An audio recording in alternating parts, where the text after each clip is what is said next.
In this video, I'm going to cover the Paladin's Oath of Vengeance, providing a brief description of the class, explain the tenets, as well as show how to set up the various features gained through this oath. The Paladins of this oath usually are heavily involved with bringing evildoers to justice that have committed grievous sins or crimes. They will always work to provide justice to victims of heinous crimes, even if they are no longer around to see the effects of that justice. For instance, Paladins of Vengeance will look for and bring to justice anyone who is involved in a slaughter of a village, or a household, or even a single murder. But that is not the only example. The Oath of Vengeance description sheet provides other examples of how these paladins come into play. This kind of character is best suited to someone who loves to dole out justice to right wrongs and set things back on the track as to how they see the world. However, the paladin still has to follow a set of tenets that we'll get into in a few minutes. Essentially meaning that they still have a set of rules and guidelines to follow when meting out justice. This class specialization can be chosen at level 3, but will not always be a completion or a starting point of a given holy quest. The reason I say this is because in most cases, a Paladin of Vengeance has already taken up the Paladin class because they are already on the path of vengeance, and thus getting their class specialization simply confirms to that Paladin that they are on the right path.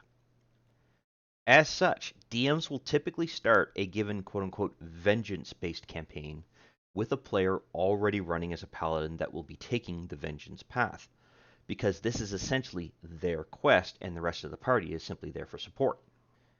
That does not mean that other party members are not there for another reason or such, but they generally provide more of a support role with the Paladin acting as the party leader.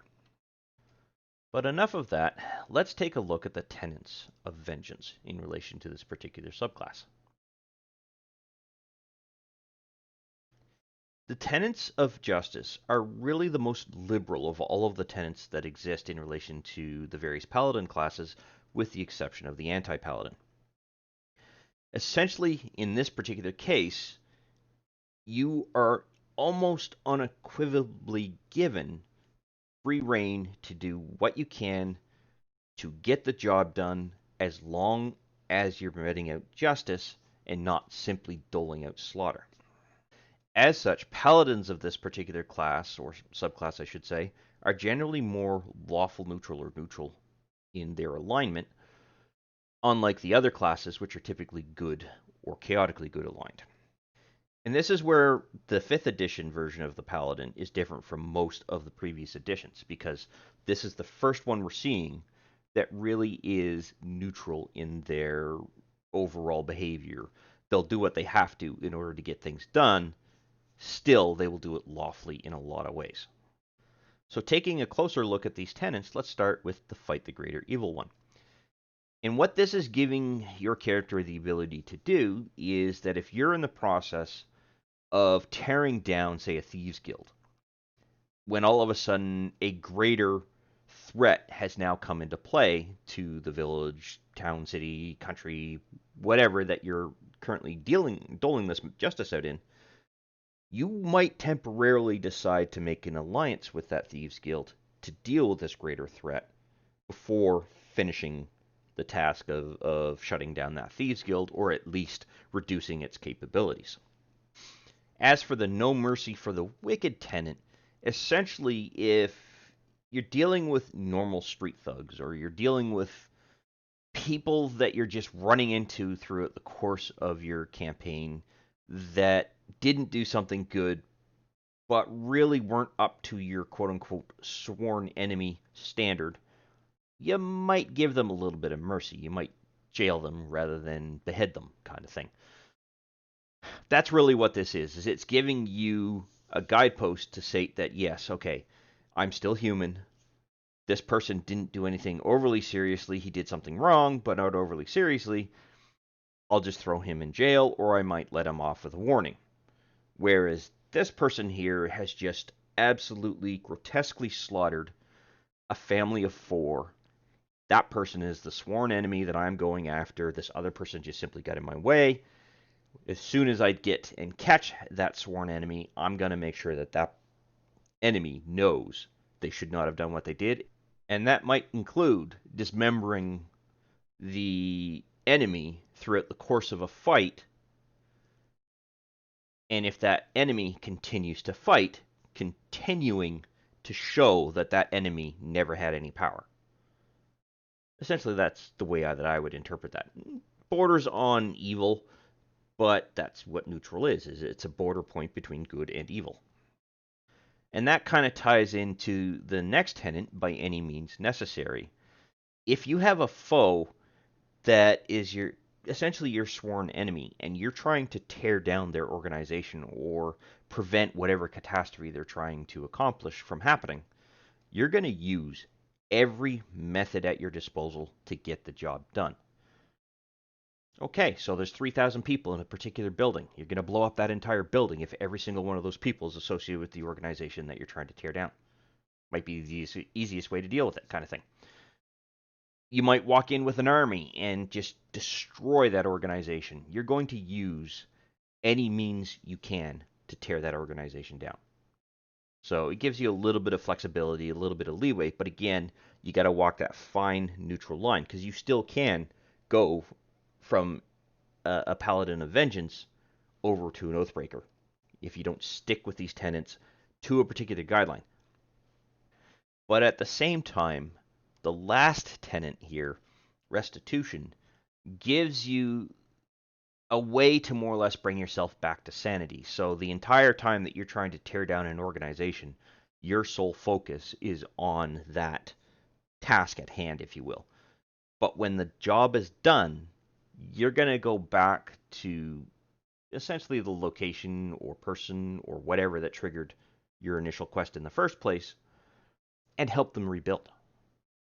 And that sort of counterbalances everything you had to do to destroy that organization with the positive of helping the victims and making sure that they are going to be able to move forward in their lives. That's essentially what it is.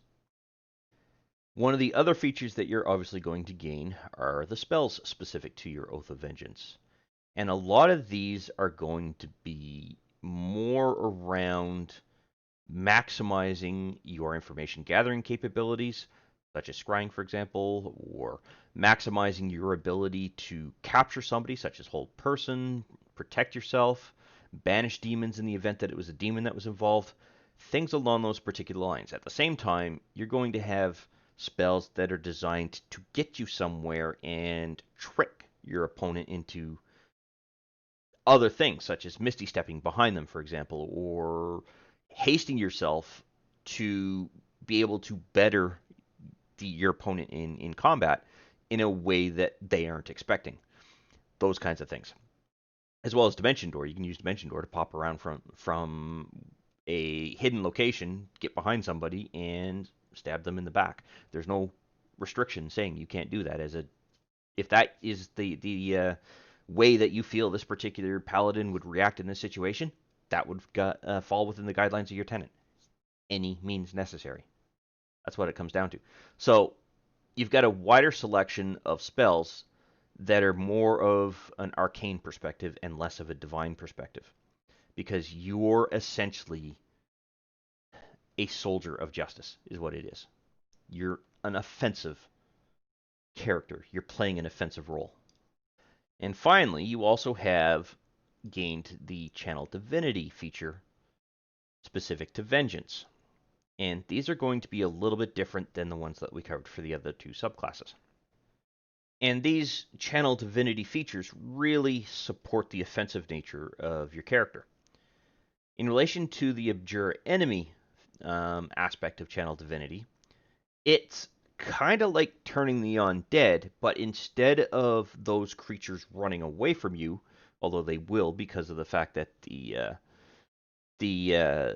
actually no, they won't, because their speed is going to be reduced to 0 if they become frightened. You're essentially frightening the crap out of that particular opponent, and it doesn't matter whether it's a human, whether it's an elf, whether it's a monster, whether it's an undead fiend, doesn't really matter. If you can induce fear into that creature using your Channel Divinity, you're going to stop it in its tracks. It's going to stay exactly where it is. It will do nothing. However, if the creature succeeds on their saving throw, because this will trigger a saving throw, wisdom saving throw, then you're slowing them down. You're making them second guess themselves during combat, that kind of thing. And it really will help you win that particular situation. In relation to the vow of enmity, any event, I can never pronounce that word. um, you're essentially going to gain advantage on all of the attack rolls that you have against a creature for up to 60 seconds, or until it drops to 0 hit points. And you only get to do this for one creature that happens to be within 10 feet of you. So, this is definitely something we're going to be wanting to add to our actions page. So adding this to our actions page is relatively simple. All we have to do is drag and drop that there. You can see I left the previous group there because this is not my first time recording this segment. Vengeance, there we go. All right. And that's all we really have to do. We just have to group it into there. But we need to make an adjustment because if you recall, a Paladin's spellcasting capability is their charisma, not any of the other stats here. So I'm going to modify the group and set the ability up to be a charisma tag, and this should already take care of the adjustments that are going to come into play there, and it already has from the looks. I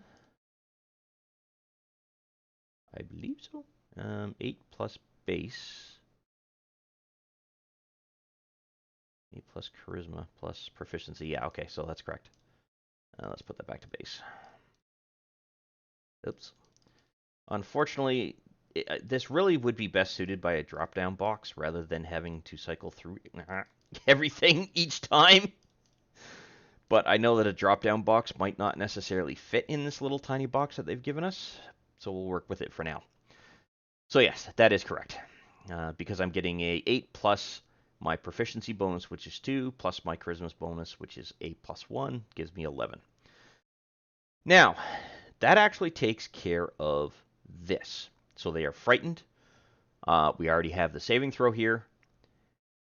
What about this particular aspect of it? Well, that is actually relatively easy to do. I haven't showcased this in the other two Paladin videos, but there are two options that you have here. Whenever you're about to make an attack roll, you could simply click this ADV button down here in the bottom left. And this might be in a different location depending on where you yourself have moved it. But it's entirely up to you. If you click this and then you make your attack roll, you'll see that it will roll with both of the dice here. And for those of you who are not colorblind to green, you will see a green die here. And if you're unable to see that color there, you will see an ADV here if you need to look for it. That tells you that it rolled with an advantage tag to it. There is, however, another option that I like to use, and that is to add an effect here. You're still going to be clicking a button, regardless of which method you use. Channel Divinity. Actually, you know what? I like to call this Vow of Enmity in this case. It just seems more fitting. And that is a semicolon there. And then I'm going to get a it is ADV ATK, I believe. Just let me confirm that. Yep, I was right. So ADV ATK, not ADK. ATK. It'll be on for 1 minute. It is going to be on yourself. And it will last until that creature is reduced to 0 hit points and falls unconscious or is dead, or the 60 seconds are up. So it will sit around for approximately 10 turns as long as that enemy manages to stay alive for 10 turns. So there's no need to set up an expiration on the next roll. Now what will happen is that if you click this, as long as you attack that enemy, that's because I haven't added this to the combat tracker. Just one moment. Let's remove you. Add this. There we go. And then it is going to be on myself. So you'll see that if you're not listed in the combat tracker, you won't necessarily be able to add an effect if it's tagged for yourself. Now what will happen is it will come down and make use of this particular feature. Now, there's a disadvantage here. If you have multiple attacks and you're swinging one attack at your target that you've declared the vow of enmity on, but you also are using your second attack against another enemy, that's going to be a problem. So there's even an additional way that you could go ahead and actually do this. So there's a feature that you can take advantage of within Fantasy Grounds, and it's a very obscure feature. Not a lot of people are aware of this capability, and in fact, I only learned about it about 4 days ago. What it is that when you're in the combat tracker, as long as you have your target already selected within the combat tracker, before you click or do anything with this effect button, hold down the left shift key. Then drag and drop that icon onto your target. And you'll see that you've got this TRGT succubus prefix here. What that means is that if I attack the black dragon, so let's do this. I'm attacking that black dragon. I don't get an attack that has advantage on it. But if I attack the succubus, it rolls 2 dice.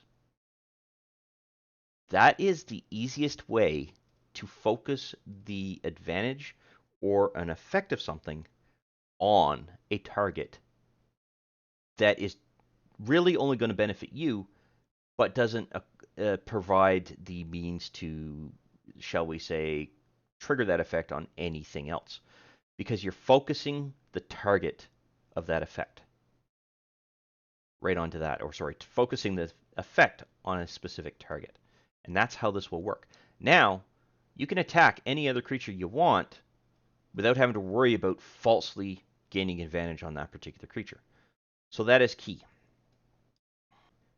Now, I just tested this just a second ago, just to confirm. I was kind of curious. As long as you hold down the shift key before you pull this effect out of your actions tab and drop it onto a target, it will focus the effect there as well. So you don't necessarily have to always have the target selected already within your combat tracker. As long as you're dragging it onto a very specific creature within the combat tracker, you're good to go. And that actually completes everything that we need to deal with when it comes to our level 3 features that we are going to gain.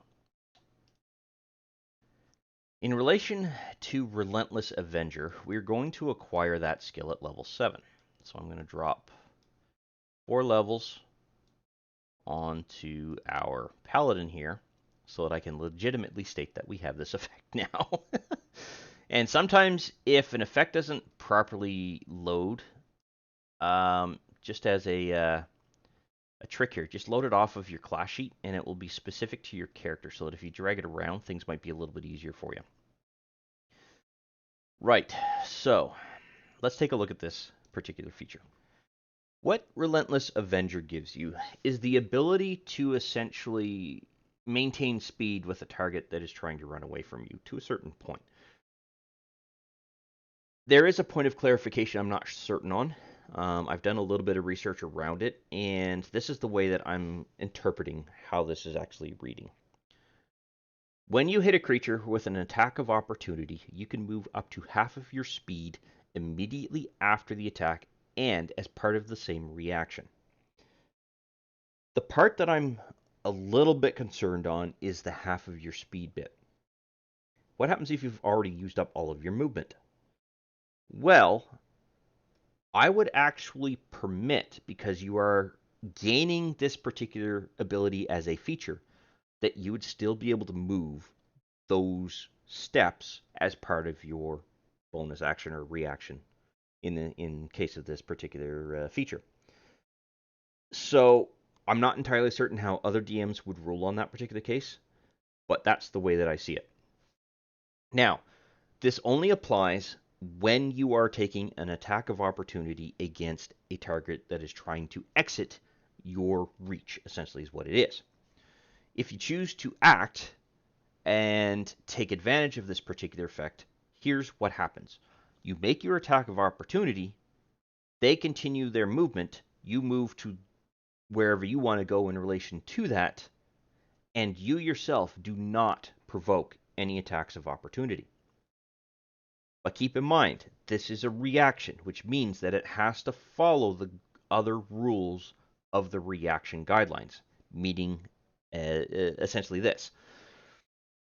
If you have already used a reaction, you can't activate this feature.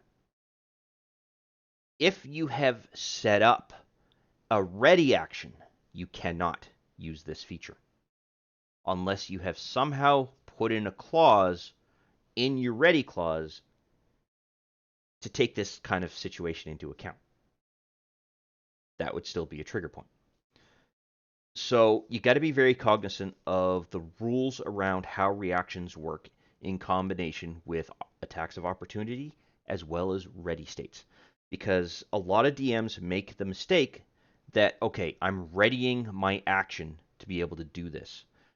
What you are in fact doing is setting up a reaction, which means you are now under the rules of the reaction guidelines as opposed to your normal action and movement guidelines. That's what that comes down to. So your movement has to be coordinated as part of that ready state. Your conditions of how you're going to do something, what you're going to do, all of that has to be very specific for that ready action in order for you to cover a wide gamut of whatever it is you want to be able to do. So that's what it is. Now, as a dungeon master, I also interpret some situations and give a little bit of leeway here as part of a house rule. If I can see that the fight really isn't going to trigger that ready action because we're down to one opponent left and that opponent is trying to essentially get away and it happens to be passing past your character, I will rule that you will be able to take an attack of opportunity in this case and theoretically get rid of your ready action. However, if I don't rule that way, it probably means that I'm setting you up for a chase activity. So just keep that in mind. I'm not always going to rule that way, but generally I will. On the off times that I won't, it's because I've got something else planned to add a little bit of enjoyment to the evening or to give the party a little bit more of a challenge. Those kinds of things. So just be cognizant of that.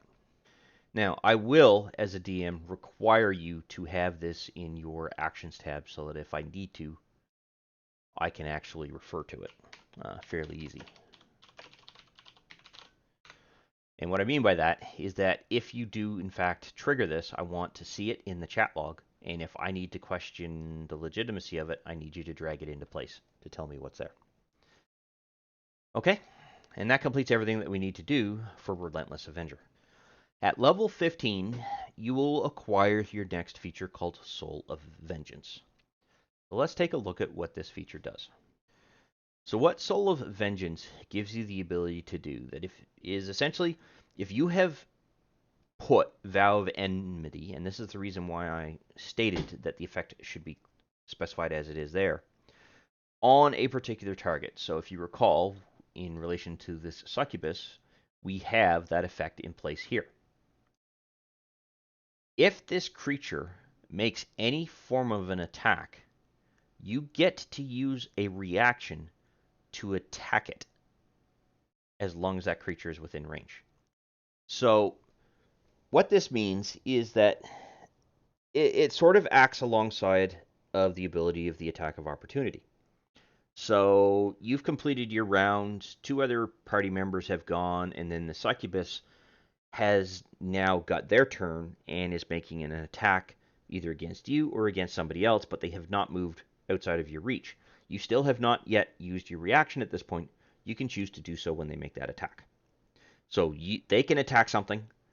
You can then react, make your own melee attack. And because this is a melee weapon attack, and it states a melee weapon attack, this is one attack. It is not your extra attack. That's the way I'm going to rule in relation to that particular situation. That is going to use up your reaction, so you would not be able to take an attack of opportunity on any other enemy that might happen to be on the field.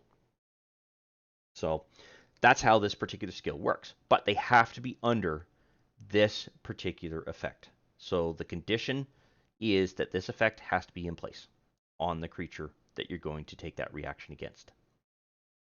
And that's everything we need to do for Soul of Vengeance, other than setting it up in here.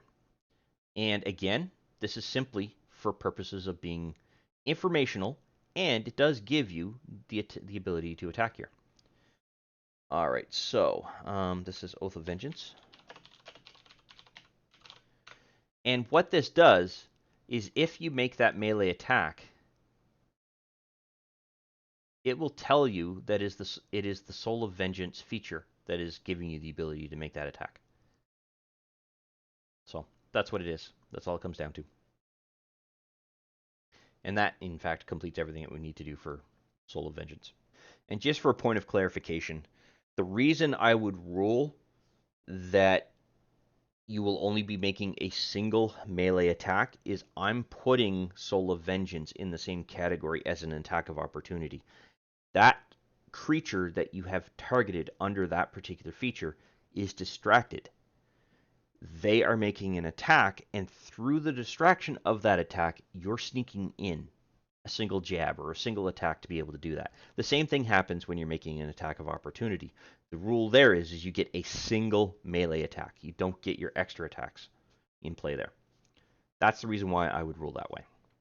The last feature that you're going to gain as a Paladin of Vengeance is gained at level 20, and it is called Avenging Angel. And with this feature, you are gaining the ability to more or less transform into an angelic Avenger. And what that means is that you're going to essentially sprout wings, so you can now fly up to 60 feet, or a speed of 60 feet, I should say. And you emanate an aura of menace out at a radius of 30 feet from you. So what that means is that any time a creature enters or starts within that aura of menace, they will need to make a wisdom saving throw or become frightened of you for 60 seconds, or until it takes damage.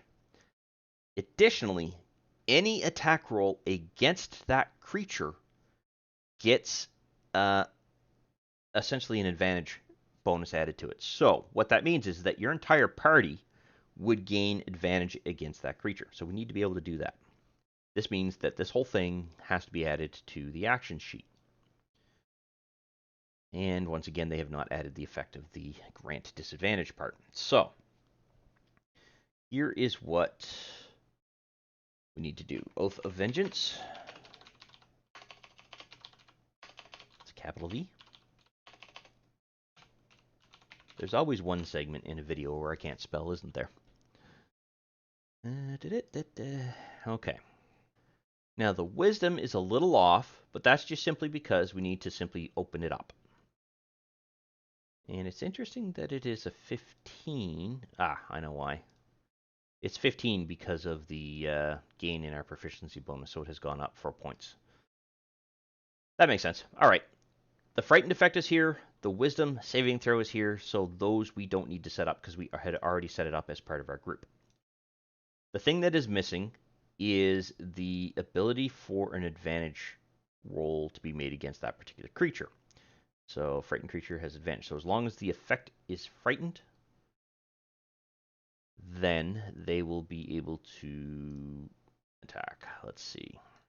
There are a couple of options that we have to be able to do this. But I think the easiest way is Avenging Angel, semicolon, grant dis ATK. And what this will do is any creature that hits it, and that's for 1 minute on the target. So any creature that attacks it will be given advantage when attacks are made against it.